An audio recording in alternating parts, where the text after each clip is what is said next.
needs of the land. Some of the answers are being discovered just ahead. To help us maintain these carefully controlled ecosystems, and for your safety, please remain seated in your boat at all times.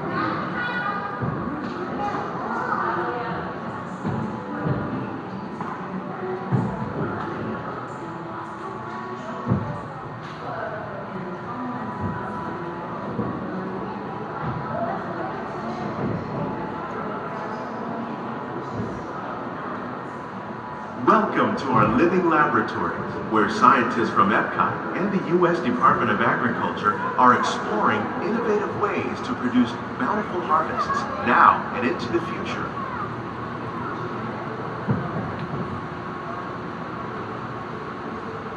The tropics are home to the greatest diversity of plants on the planet. Many of these, like papaya, bananas, cacao, coffee, and rice, are well known around the world. These are just a few of the edible plants that have been an important source of nutrition for people living in the tropics. Many are rich in vitamins and minerals, while others are well adapted to growing in less than ideal conditions. Some, like the water lily, thrive in wet, swampy areas and waterways. All parts of this plant, even the flower petals, are edible. The starchy root of the plant has long been used to make flour for baking.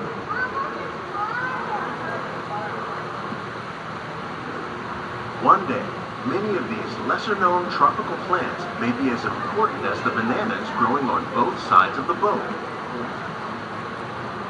More than 28 million tons of bananas are eaten annually, making it the most popular fruit in the world.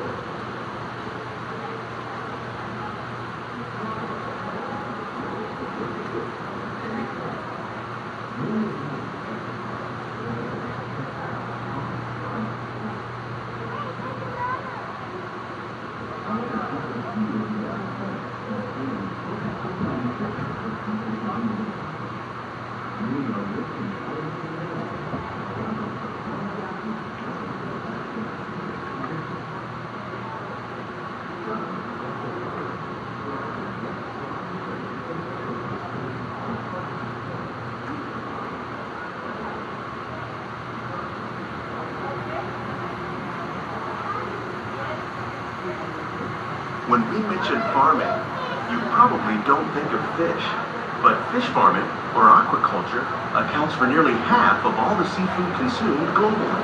Tilapia, bass, and catfish, like the ones you see here, are three of the more popular crops raised by fish farmers. The sustainable system we're using here recycles the water in the tanks. As a result, we're able to save millions of gallons each year. Our small fish farm produces nearly 5,000 pounds of fish each year to serve in restaurants around Walt Disney World. Innovations like this one can play an important role in our efforts to produce bountiful harvests and still protect natural resources.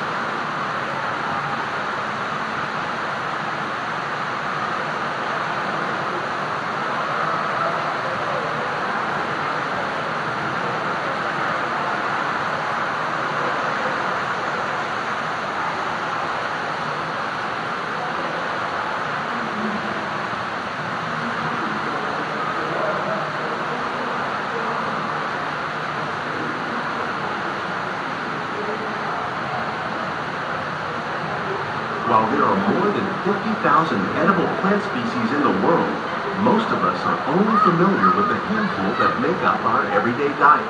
The common grains growing here, wheat, maize, sorghum, and millet, plus rice, account for nearly 2/3 of our global food consumption. Learning how to increase yields of these staples is an important goal of research around the world.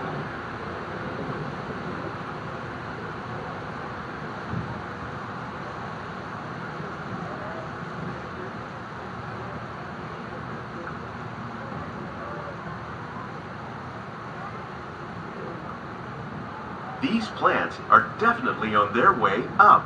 Innovative growing techniques like these increase yields while more efficiently using resources like water, fertilizer, and pesticides. Another innovation at work here is our integrated pest management program. By populating our greenhouses with beneficial insects that prey on harmful pests, like aphids and flies, we are significantly reducing our reliance on conventional pesticides.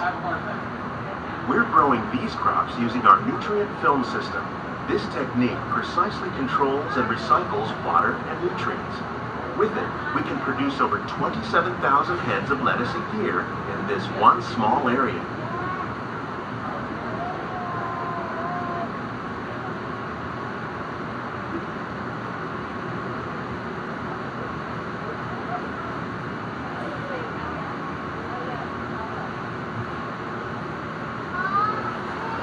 Some of our best ideas have been inspired by nature, like these fruit and vegetable trees.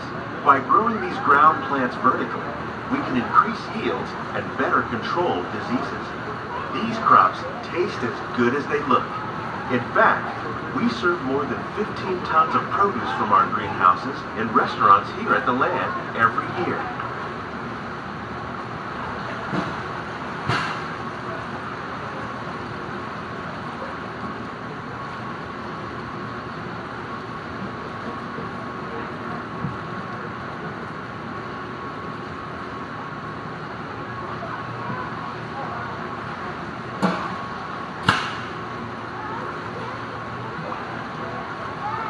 The future of agriculture may include innovative ideas like this vertical growing system. Plants grown in this way use a fraction of the space required by traditional growing methods. That saves water and increases production. The aquaponics system on your left combines hydroponics with aquaculture. The fish provide a natural source of fertilizer for the plants, and the plants help keep the water clean for the fish. It's another great way to produce more while using less. In our lab, EPCOT scientists are working with the U.S. Department of Agriculture on a number of innovative projects. The goal of these efforts is to produce higher yielding and better quality plants.